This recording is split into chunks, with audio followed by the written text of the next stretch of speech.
especially in track and field and football, but track and field wise, just being able to go back and get some younger guys that have come through Buford. I think it matters to those guys. I think those guys being a part of the community, part of the high school, they're going to make sure it stays on the right course Mm-hmm. whenever it gets taken off course because they probably got more pride than anybody. And I know in track and field, I think that's helped us a lot to be able to go back and get Coach King. A couple years ago when me and Snell got together, and then getting Andre. I think 2 years ago, I tell people you don't find too many guys that can go coach a state guy, within 1 year, and he was able to do it. And this year we had some success going on, and watching King and Drake grow. But we learned a lot. I'll be honest with you, we learned a lot from Coach Snell. I've learned a lot from Coach Snell. His journey, his ride through Buford's been a lot to us in track and field as well. So we've had some challenges, good and bad. But I tell you, I'll take the good any day versus the bad. Yeah, and I think we all will for sure. I think one of the things, Coach Davis, you probably want to speak on this. One of the things that Coach Davis is really, really good at, and a lot better than me, is just the ability to just to stay positive with in the middle of all the drama. And track. Y'all know how track is, man. There's so much drama that you have to manage. It almost becomes a managerial process versus a process. Yeah. And Coach Davis has a unique ability to be able to flush things real quick and get over it and move on, and hey, it's gonna be all right. And I know it's kind of like that old duck, duck underwater. He seems smooth on the surface, but up underneath, them feet pedaling like crazy. Yep. Oh God, yes. But to be a successful track coach, man, you have to be able to manage the crap. From I can't come to practice, I got a dentist appointment, to you know how it is. Exactly. You're like, I think coaches done a great job with that. High school. I will tell you this though, Davis, man. We had set out this year, 2020, thought we could four-peat this thing, and unfortunately, it didn't quite happen like that with the girls, and we kind of felt, we kind of been building our boys program for a while now. Within the last 3 years, we kind of said this thing is coming through with our boys program. Our boys team was really, really good, man. And, I thought the boys had a shot to win it. Dorrance will be a top 3 team because we were very, very talented in that group. And we get everybody back. Yeah, so we thought we had some shots, and we talked about at the beginning of the year. A lot of people don't understand. I know me and Coach King and I think Snell got together early this year to start calculating, kind of seeing, kind of what it looks like for the boys and girls. I think one day me and Coach King got together late and at the school and kind of put up, Maynard Jackson and North Springs and say, hey, this is what they got, and we started looking at it, from a long shot. And that was kind of the most, we kind of built our team off that. And that's kind of where we started and kind of see where your strengths and your weaknesses are. People ask us all the time, how come we don't show our team early? We've never shown our team really, really early. We kind of let you set your pace, set what you're going to do. And then we kind of filter in behind that. I think that's been good for us the last 4.5 years. We try to stay away from a lot of drama, with our team as far as going to these different meets and who's there and who's not. And we try to pick our meets. So it takes us a while to pick our meets, but that's kind of what we do. And we do it on purpose. Right. So we can kind of figure out what we need to do and what we need to get strong at. And I kind of learned a lot of that from Jess Simpson. Don't show your hand early, show your hand late, and don't show your competition who you are until the time is until that time is right. So we've learned that, and that's kind of been big for us, and I definitely learned that from Jess. Yeah. And you and I have had plenty of conversations on the phone about, setting meets, and you and I talked, probably, I can't remember if it was the fall or the summer when you and I were talking, but, we talked about potentially going farther south in the state earlier in the year where it might be 5 or 6 degrees warmer.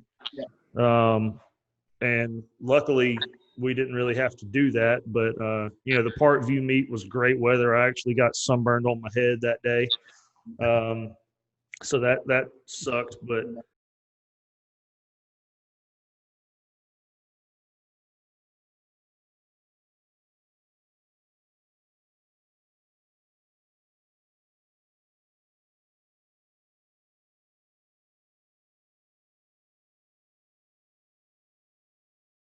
I just try to pick y'all's brain a little bit about how do you do this, how do you do that, how do you do this, and going from there, trying to build our own program at Gainesville, and hopefully one day standing on that podium with a top 3 or a state championship for the team, either boys or girls, doesn't matter to me. A ring is a ring.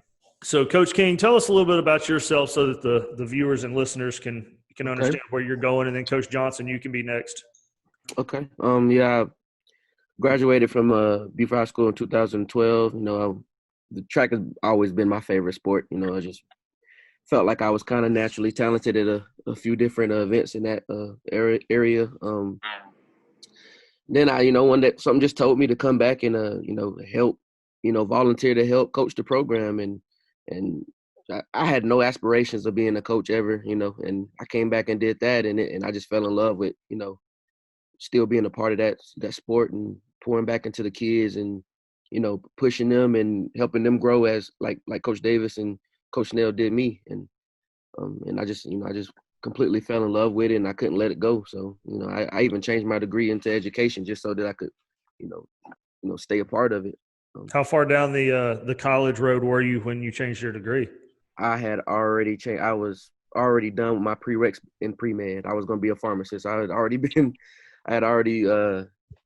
finished every prereq there is to go to apply to pharmacy school. Man, that dude did some really good convincing then if you had to go back to school for a little bit. What Coach Snell sat down with me one day and he said, here it is. He said it's a good path to take, man. And he realized how much passion I had for coaching. And, I sat and thought about it for about 2 days and went to my advisor and changed my degree. Did you hand him your student loan bill when you graduated? Thankfully, I don't even have one, man. Good. I've already, I've completed my associates. I've already completed my prereqs into my education program, and I'm still debt free. So that's awesome.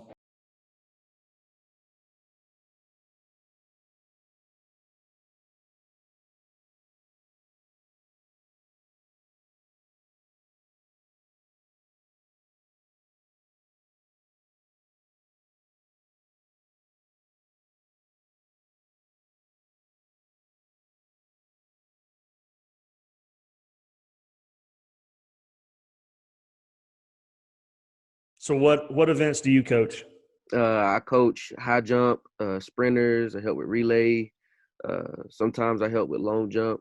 I'm really just all around the field in the track. Gotcha. Coach Johnson, you were also a graduate of Buford, correct? Mm-hmm. Coach King graduated the same year. Okay.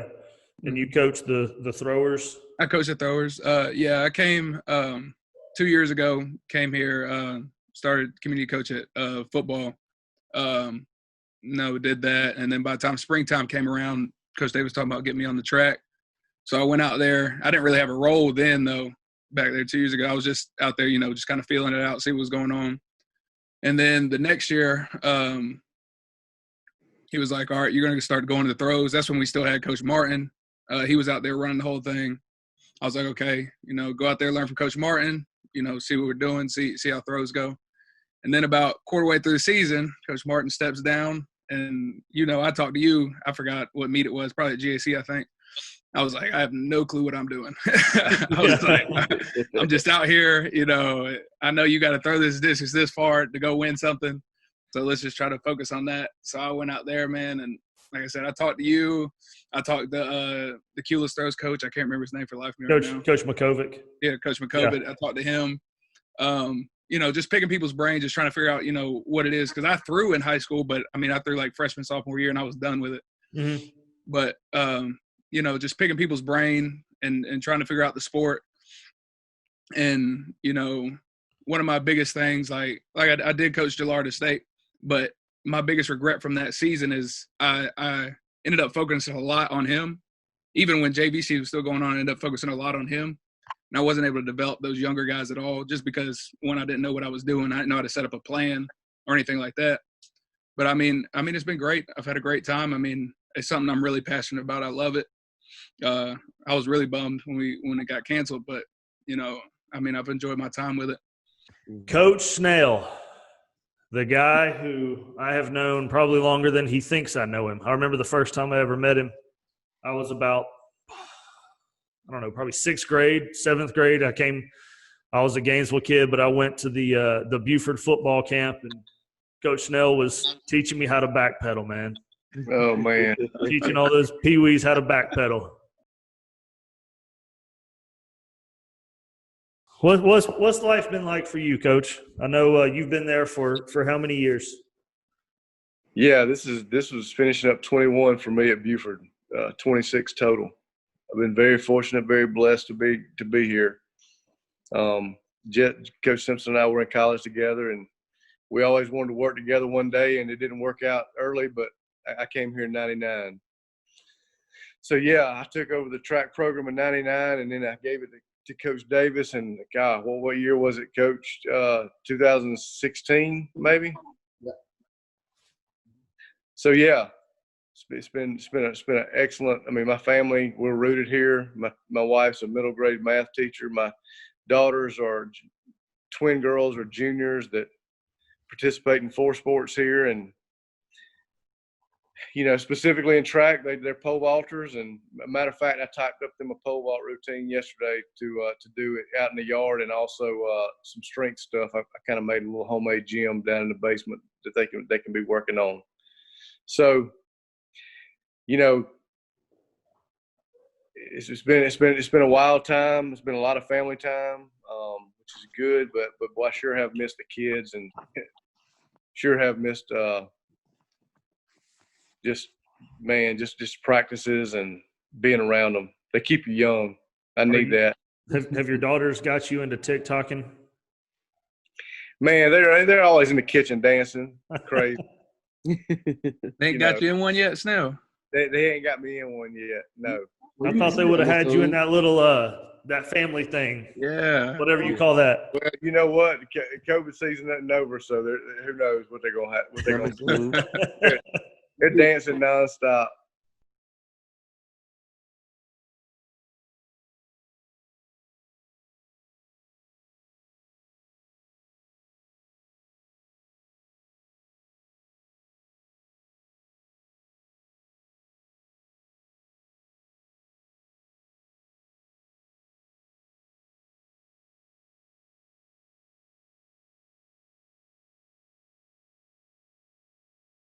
But it is. You know, we laugh at it. People my age laugh at it, but they don't. But truthfully, if you rewind the clock, man, I had my cardboard. Everybody wanted to be Michael Jackson. That was when breakdown just got in. So everybody was all into it, and so we make fun of it now. But really, we were the same way. We just didn't have the social media to do it with. Exactly. Right. Yeah. If you know, we had the disposable cameras when I was in school. We started the digital camera thing, but they were like, you know, $300 for that little bitty Canon. Yeah. And then you had to take the SD card out and put the SD card in the computer. I mean, stuff you still got to do now, but or we had the Razor flip phones where everybody looked like a Minecraft character because the graphics were so horrible, you know. And Coach Davis, when did you get to Buford? 2008, Coach, is when I walked into Buford High School.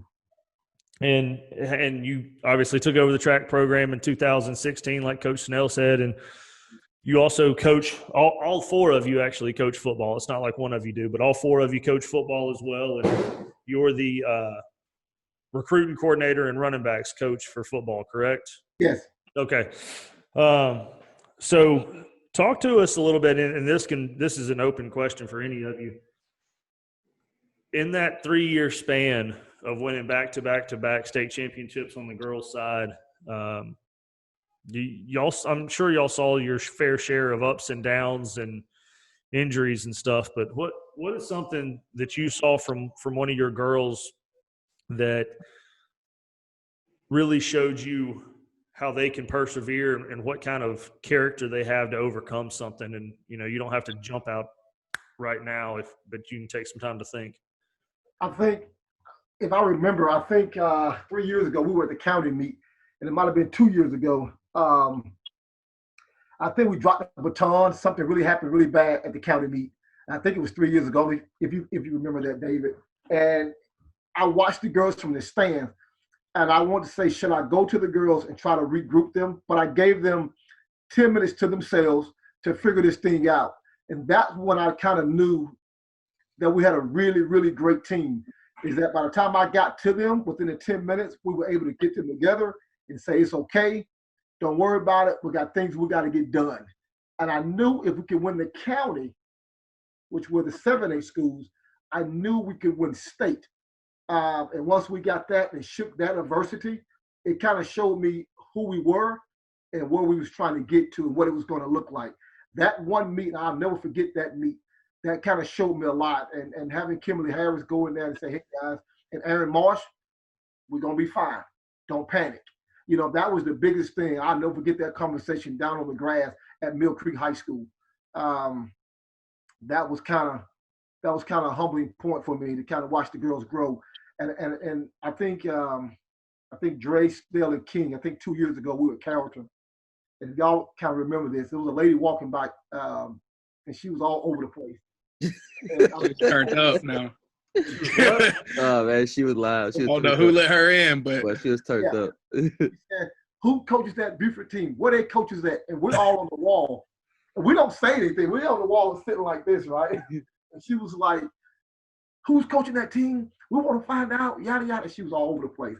And you know, they know what they're doing, coach. She was hilarious, though. It was really, really funny now. But we don't say one word, right? So I never forget what she said. She said one key thing, Davis. And from that day on, I've taken every approach to understand how to build a team, what it needs to look like. And her thing was they made that team untouchable. And it came out of her mouth. She said, whoever the coach is and the coaches are, they made the plan untouchable. Y'all remember that conversation? Mm-hmm. I remember. And so we don't say anything because we're very humble and we sit on the wall. And I talked about it in the banquet. So now every year, whether I'm coaching running backs, whether I'm doing recruiting, whether I'm doing track and field, I start the year off and say, how can I make it untouchable when nobody can be better than what I am doing or what we are doing as our team, especially in track and field. And we start, that's why I said when it comes to our personnel, we have, people don't understand, we have staff meetings on Monday with track and field to try to see where we are and what we fit like. And that's what I kind of look at, and you start looking at all the diversity and the growth. And so with the girls and the boys, but especially the girls since the three-peat, we were able to make our team and say, hey, we can't score here, but we can score here. And I think 2 years ago, we said in the state meet, maybe last year, we had 4 points. And the girls didn't panic. And when they didn't panic, Coach Davis, I knew we was going to be okay. Our coaches, they were panicking. We had 4 points Saturday morning. And so I said, guys, we're going to be all right. Then Coach King said, Coach Davis, this got to happen, this going to happen, this going to happen, this going to happen. I said, we're going to be okay. It all happened, though. But the girl. Coach, we would have had that this year. We'd have had more than 4 points out of the field against this year. Yeah. For sure. You know what I'm saying? And, Coach, we came out with 4 points, and I was like, y'all, you know, I'm always going to play on the low end of it. I was like, y'all, we're dead in the waters. King said, yeah, I'm about to say. You were like, no, I don't know if we're going to do it. That's how he always said when 2 years ago when y'all won, I asked him, I said, you know, how's it looking? I don't know, man. You know, it's really scary. Y'all end up winning by like 21 points or something like that. Now, granted, hear about the points. What? He hear about the points till like the last event, then he wants to hear about them. Yeah. Yeah. I can't. King stay up to 2 o'clock in the morning counting up points. Check the counting points. I calculate every single scenario that can happen. I'd be like, I promised I thought about it. We just got to do this. Yeah. But, you know, you can tell when you got a veteran team, Davis, because when they step on the track, and I always tell people, it's not really your high-end girls. You kind of know what they're going to do. We look at the mediocre, average girl, and we try to really pour into her because she's the one that's going to help that relay team. She's the one that's going to help that field event team. And you start saying, okay, because you know what the high-end girl is going to do. You just got to make sure they don't jump the gun. Right. you know, and that's kind of what we are. And so we've been blessed to be at the track meet. We haven't had anybody jump the gun and anybody do anything that was going to be negative to us. I had Antonio McKay come to us 4 years ago, and we upset North Springs. They have dominated track and field. Mm-hmm. And the meet was over, and it was some animosity going on. And the meet was over, and he comes to me on the tunnel. And I respect who he is. And he says, Coach Davis, you guys did it right. And I know exactly what he meant, and I can't share that, but he was like, you guys did it right. You know, and you can kind of read between the lines when you talk about that. But from that, it come from that guy, kind of showed me what we were and what we were trying to get to, Coach. Because to turn their program and to flip their program, that's like flipping Buford's football program in track and field. And that's when I knew then that we can handle anything in front of us. And that's how I knew our program was starting to grow. Our girls were starting to grow. And the boys started getting pissed off because the girls are getting so much attention. Exactly. That happened. The boys started turning the corner, and they started saying, this is what it's going to look like. And we've always been okay in boys, but they wanted to start winning. Yeah. Felt like we can run with anybody, you know, and we got number football players. Everybody's muscled up, you know. And, but that's when I kind of knew as a whole that our program was changing what we need the program to change to. And that was it. I tell people all the time, it was a story with Coach Green and Coach Snell. Coach Green got sick, and Coach Snell wasn't coaching when he stepped down. Coach Green gets sick. I go back and say, Snell, I need you. I need you ASAP. And so I kind of tricked him out there. I said, hey, give me 1 day. But I knew if I can get 1 day out of him, I would get 2 days out of him for him to come back. Well, 2 turned into 4 months. 4 months turned into 2 more years. Yep. So now we're on year 3. Yeah. So triggeration. Triggeration goes. Yeah. Exactly. Yeah, man.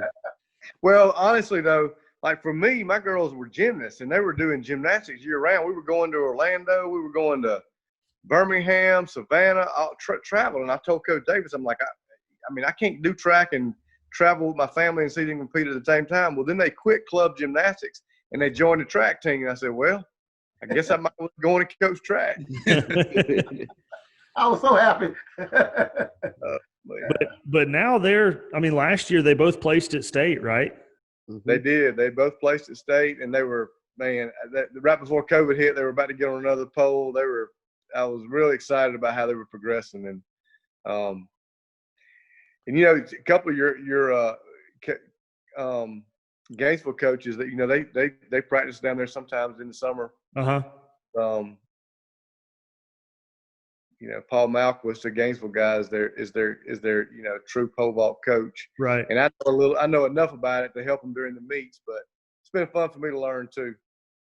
And you, I mean, like I said, you've been there since '99. You've seen ups and downs, and you've been a part of football teams that I've watched, and you know, I've been to games where you've been coaching, and you know, you've lost state championships. You've been upset in quarterfinals when y'all were supposed to win it all, and all sorts of stuff.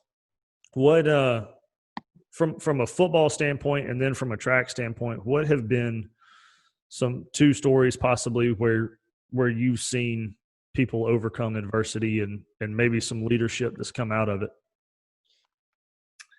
Oh man, overcome adversity. Well, I think about 2000 and gosh, Coach Davis, you might can help me with this. I think about when we started like 7 sophomores against Calhoun in the state championship, and I think that was 2011. 2011. Yes. Yeah, and we we were against a high-powered offense. They had Rick Rogers, who was the state's leading receiver, and we had a sophomore corner on him, and you know, we were just scratching and clawing, and came out with a victory in that game with literally 7 sophomores on the field. That was a lot of fun. So yeah, gosh, being there 20 years, there's so much adversity. I mean, going down in the environment that we were at down at Fitzgerald. That game. That what year was that, Ronald? That was 2010. That was our sophomore year. Both those games. 2010. I mean, everybody and their brother is at the game. Very, very good offense. And we had to scratch and claw and had some turnovers late and had a little bit of lady luck, but at the end of the day, we came out on top with that game. So,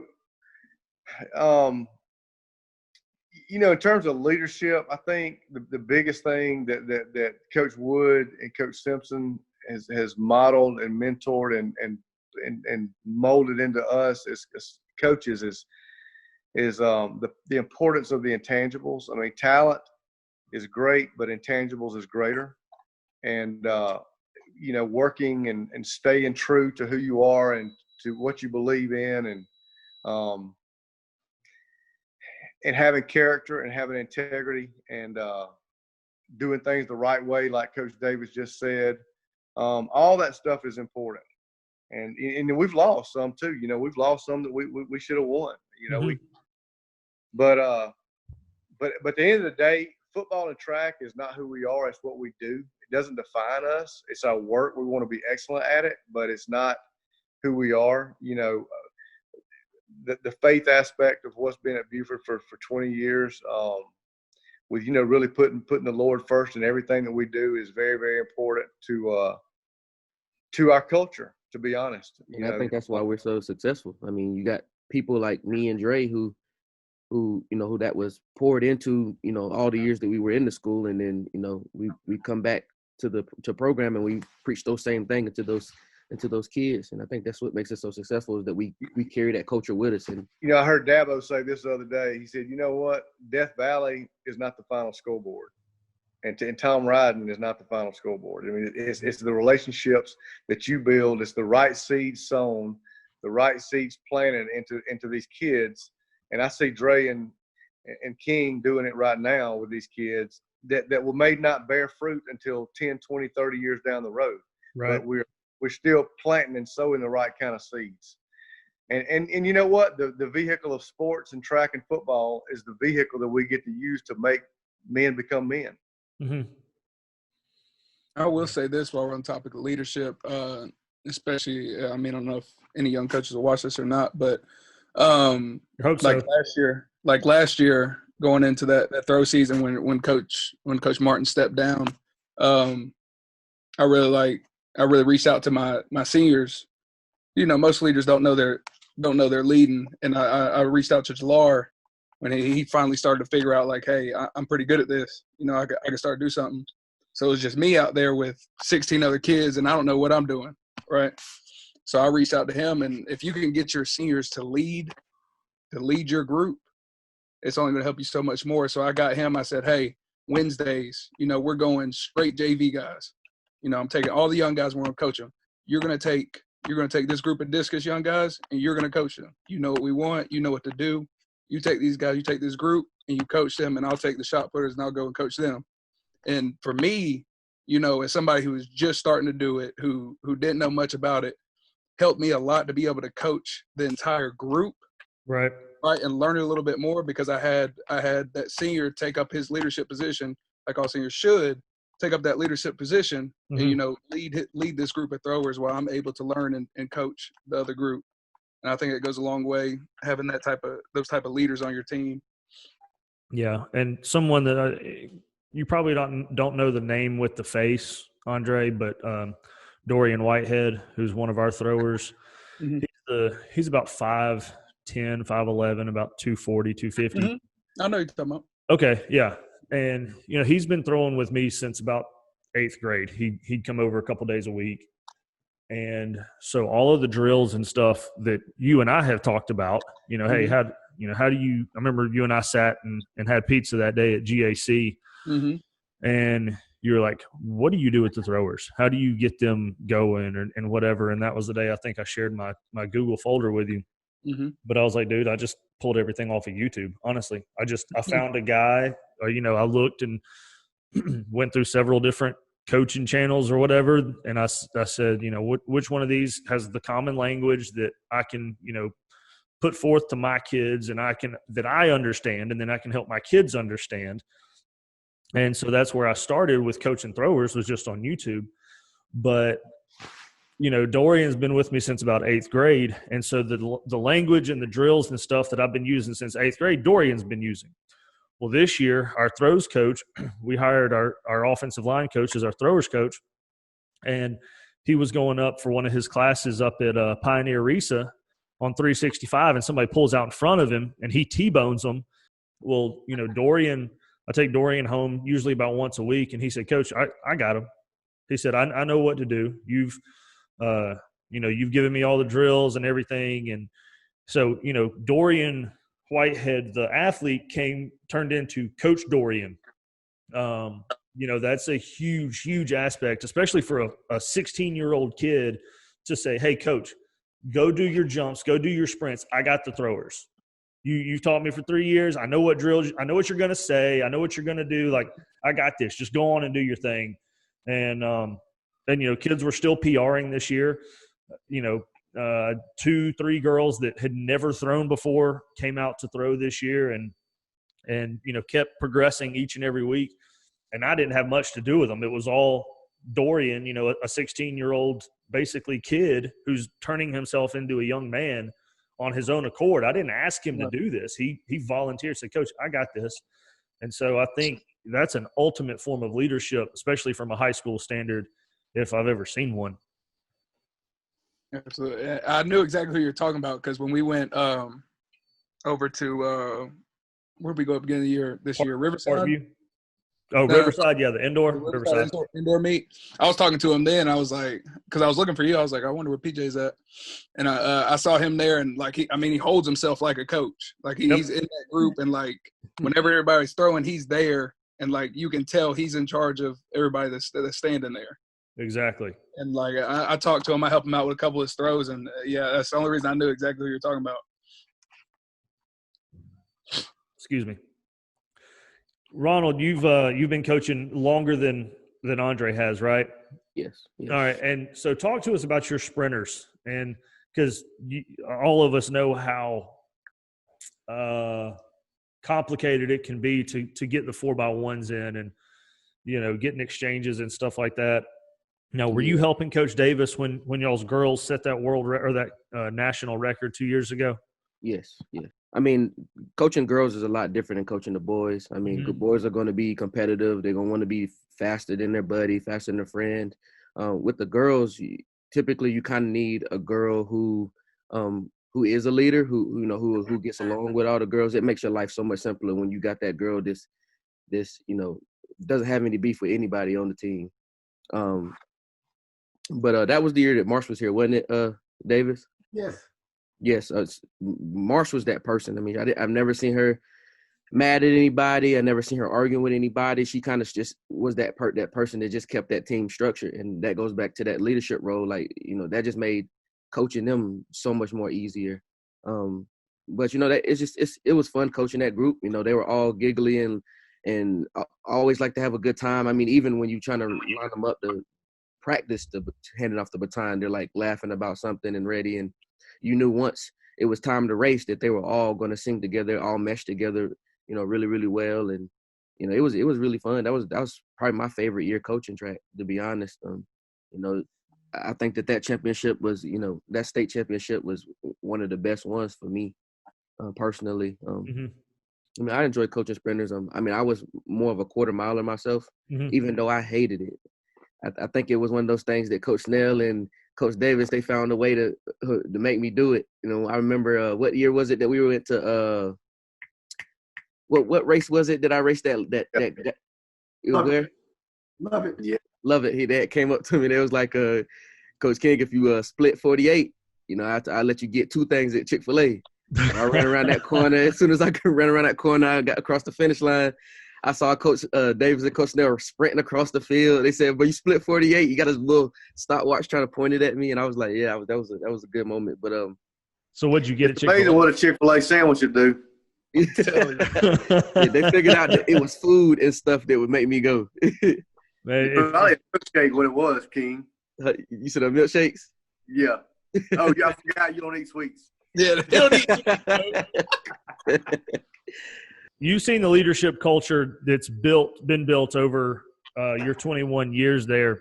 What makes what makes the leadership there different than any place you might have ever seen or been a part of?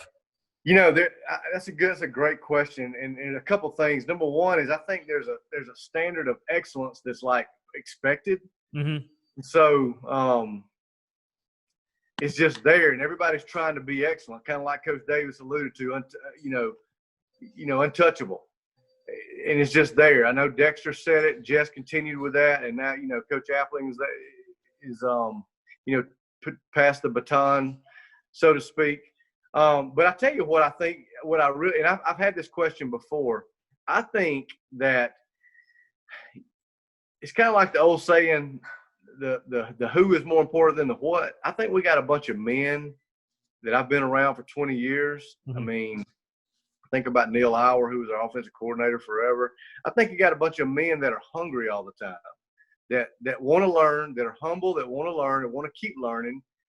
I mean, I've been on more coaching trips to, where. I mean, Tennessee, Auburn, Alabama. I mean, just to learn, whether it's track or football. So you got an insatiable desire to learn and to grow, with a personal humility that says, I don't know it all. I want to get better. And then the third thing is just you got high character men that are about the right things, that want to be excellent, but also want to do it the right way. I heard something the other day. It's better to be good than be great. And what I mean by that is like you can be great at all the fundamentals, but your purpose is not good. Case in point would be guy who's the biker Tour de France, Lance Armstrong. He was great, but he wasn't good. You know what I mean? Mm-hmm. And I know he's a phenomenal world record holder, but we want to have an overall good purpose of what we do and be about the right things. We have a program that we do every week. Every coach speaks every Friday called Above the Beat, and that's where we talk about an intangible character quality like teamwork, like purpose, like heart, like attitude. And those things are way more important than a 40 time or how far you can throw a disc or how fast you can run a 400. But we know if the above the B qualities are right, then those below the B qualities will be right. Coach Davis, speak on that expectation of excellence from, and I think me and King can speak on this from a player standpoint and a coach's standpoint. Our senior year in football, we lost state championship in overtime, and the feeling after that loss is not just a feeling of, hey, I let my teammates, we let our teammates down, we lost the game, blah blah blah. It's a feeling of, hey, I let down the entire community. We have an expectation to come go to state and win, right, and do everything exactly right. But we lost. So you have this feeling of I've let down the entire community. And then from a coach's standpoint, I come back in 17 and we go to play Rome in the semifinals and get blown out, right? It's not like, hey, we got out coached, we got beat. We just let down our entire community. They expect us to go up to Rome and go beat Rome and then go to the Dome, and I think that's the expectation around here that not a lot of people get. Coach Davis, same question that I have for Coach Snell. And I'm sure a lot of your answers are similar, but what can you piggyback off of and have the same question of what makes Buford such a place of leadership in your opinion? I think it starts from the top. I think it comes from our CO, and I think it comes from our community. I'm always, putting our kids and telling our parents, in order for us to be great as one, our community got to be great as a whole. And I think the leadership starts there. The leadership is right at the top. From our CEO, it trickles down to our administration staff and to our, to our head coaches through our program. But watching Coach Woods, I told him a couple of years ago, he's been coaching a very, very long time. I told him in a meeting with all the coaches that I want to take greatness. And when you look at a guy like Coach Woods, he stands for so much. Who he is, what he's done from his Marietta days to where he is now at Buford High School. I knew then leadership, if I watch him, I won't make as many mistakes. I can grow and I can learn and I can stay humble. And he has kept me humble at Buford High School, and so he's a big part of the leadership that I've learned from, and that I try to pattern my life after him, even though he's a lot older than I am. But I try to pattern how I walk because I feel like if I walk different and walk wrong, I'm affecting what he's done for Buford. Right. And that's what I do know, Davis. And so that leadership alone has been big to me. And people say, well, what did you learn from Jess? Well, Jess learned from Coach Woods. And then Jess got his thing. So I sat back and I learned from Jess how to deal with people, how to deal with parents, and what has to be right out here in order for it to be right here. And so I like Snell, talked about earlier, being able to be humble, to understand what's the small things, you can grow into a phenomenal leader because you're going to see the bigger picture.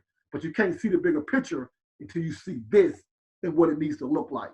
And so that's what I've seen Buford do. And just over the years, just our administration staff showing me how to walk and how to grow through the halls, through the kids, through the community. That is what Buford is all about, the leadership. But it don't start inside that building.